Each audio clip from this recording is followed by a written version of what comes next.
Crackhead dog poisoner. I grew up in the middle of nowhere, Michigan. It was my mother, father, and I on 200 acres of forest. The closest neighbor was about a mile and a half away. This story happened when I was about 15 years old, about 10 years ago. Our house was on a T intersection, so there was a long road that ended at the road we lived on with our house on the opposite side. A lot of times, drunk people or people with faulty brakes would end up in our ditch, or maybe in the trees in front of our house. This particular night, I was woken up at about 2 a.m. by a huge crash from the front of the house.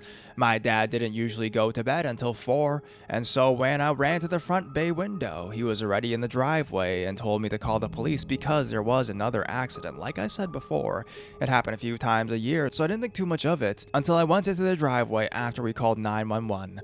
This car had flown off of the end of that road and over the ditch, knocked down about 20 trees, then totaled our Jeep and motorhome parked in front of the pole barn. There were 3 people inside the car, a male driver, male passenger in the back seat, and a female in the passenger seat. My dad and I ran over and started asking if they were okay. The driver was just mumbling, I assumed from shock, and the woman just kept asking for water.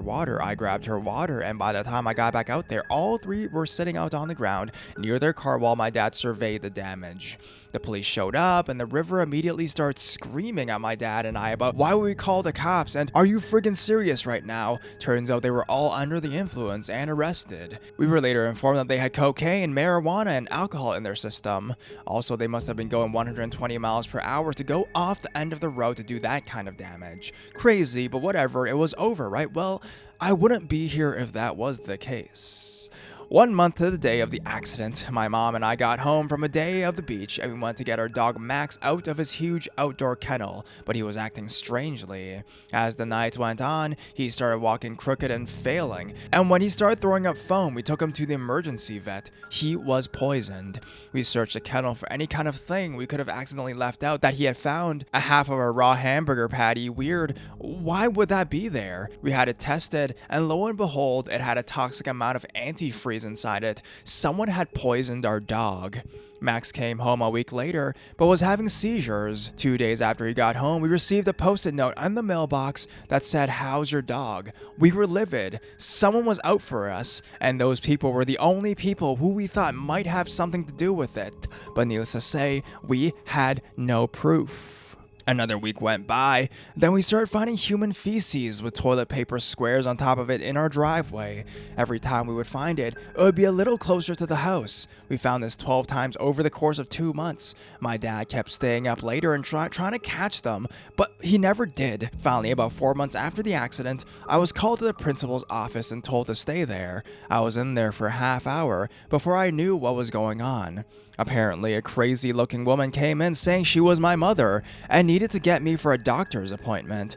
Now, they knew my mom because I was sick my freshman year and missed the whole year, so she would get my homework every single day. They chased her out, threatened police, and banned her from the school grounds, then told my parents. Now we were scared. That same day after I got home, we started getting lots of phone calls, no caller ID, and no one was there when we answered. But if we let it go to answering machine, there was either a woman or a man saying horrible things. "Where's your head? You look so supple. Don't make me come get you." A lot of heavy breathing. We called the cops and filed a complaint, but they didn't really do much about it. A week after the school incident, I woke up to screeching tire sounds and banging on the windows in front of my house. My mom, dad, and I all ran into the living room and saw a car doing donuts in the front yard and a man banging all the doors and windows. We called the police, and since we had just called a week before, there was an officer in the area, luckily. The man from the back seat and the original woman were arrested for being coked out and for harassment. It turns out the driver was put away for a long time because it was a 3rd strike for him, so the other 2 were mad because we called the cops and put him there. She got out 2 weeks ago, and he gets out in July. I have a tentative restraining order, but I've hoped they forgot about us already. This sounds unbelievable, I know. Creepy cult people in a motorhome. Some years ago, me and my friends went for a drive in a disused quarry and now national park here in the UK. We spent a fair amount of time there throughout our teenage years. Being the teenagers that we were, we would find ways of entertaining ourselves, sometimes at the expense of others. Nothing too sinister, just being your usual kids that had nothing more to do. One of our favorite pastimes would be to turn off our headlights and park up discreetly so no other cars could see us. A lot of people would park up there and smoke weed out of sight of the police. We would hide in the car in the darkness, and once we saw someone pull up to have a quiet smoke, we pretend to be the police, like flash a blue light and then play a siren as loud as possible on our sub. We found it funny, okay? Obviously, this would result in people in the car panicking and trying to hide their weed or drive off as fast as possible. Funnily enough, we ended up making several friends from doing this once they realized it was a joke.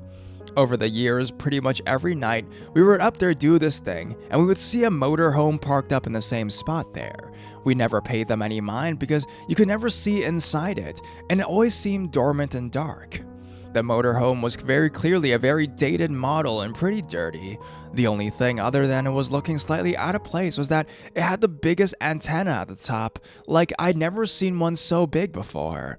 One night, it was extremely quiet in the quarry, and we were just about to go home because there wasn't really anything else to do, or should I say, no one to terrorize. One of our friends then asked why we hadn't given any grief to the people in the motorhome.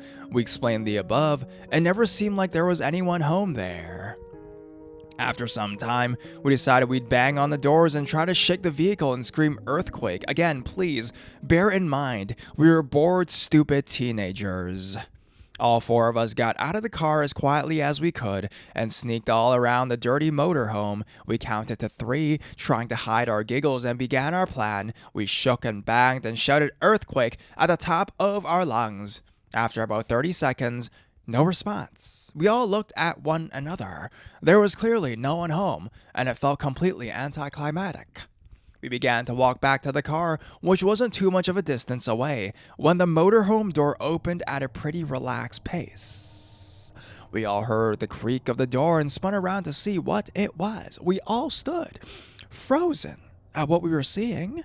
People began to pile out of the motorhome, not quickly and not slowly, but like nothing at all had happened. That was strange enough. But the part that made our blood turn cold was the fact that they were all wearing masks. Black masks. They were covered in matching black cloaks, and there must have been 8 or 9 of them. It's safe to say we booked it. We ran like we had never ran before, straight back to the car and jumped inside, starting up the engine and speeding off out of the quarry. 3 of us looked back to see if they were following us at all, and they were not. They were just standing there, looking in our direction. The door to the motorhome was still open, and we could still see that it was lit by candlelight and candlelight alone. No wonder we could never see any light coming from the windows at nighttime. Obviously, there could have been explanations for this whole situation, like maybe they were playing a trick on us, because we used to play tricks on everyone else on the car park, but either way, it was freaking terrifying, so creepy cult people, let's not meet again. I still look for unsolved murders in the area. In July 2015, my friends and I took our motorhome to the Oregon-California coast. We go here as much as we can, and we hike the Redwood Trails by the Crescent City, California, at least once in the week. My friend went along with us this trip. She and I decided to leave my husband and my in-laws to a quiet afternoon and take my rambunctious boys on a hiking trail. We were going to go on the ones we always did, but there were so many people all around us, we chose to take a new trail. As we were hiking, my kids were going up and back a bit, and I was scolding them about getting too far ahead of me, and that they could fall, and that I needed them to be closer to me. They would back up a bit and then do it again, much like any child would. We had gone about a mile, passing people along the way, when we came to a bridge.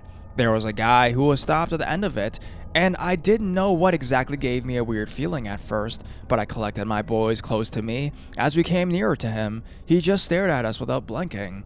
My friend came up behind us and happened to snap a faraway picture of our encounter.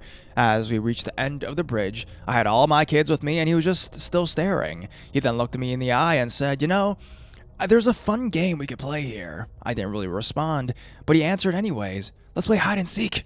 At that point, my friend caught up with us and heard it too. We were both very creeped out, and when we got out of earshot, we talked about how something was seriously off with that guy, but we didn't want to double back and happen to meet him or on our own without weapons. And with the 3 young boys, we both picked up some sticks and decided to walk a bit further in hopes that we would come along another group of people. My heart was racing. This isn't really great service in all the areas of this trail, though it is far from remote. When we happened along more people, we turned around and headed back with them. About a half a mile up, we saw the same guy walking back the other way. We hauled ass back out of there, staying with as many people as possible. At one time, there was a man on a cell phone talking about someone on the trail. My assumption that he was reporting this man, but then I was already creeped out and not stopping to ask. Ever since this, I Googled to look for unsolved murders in the area. I can't help it. We both just had that feeling. Even before he talked. After he talked, I was sure he wants to kill or hurt us even. Maybe I am being paranoid, but I believe in these kind of spidey senses.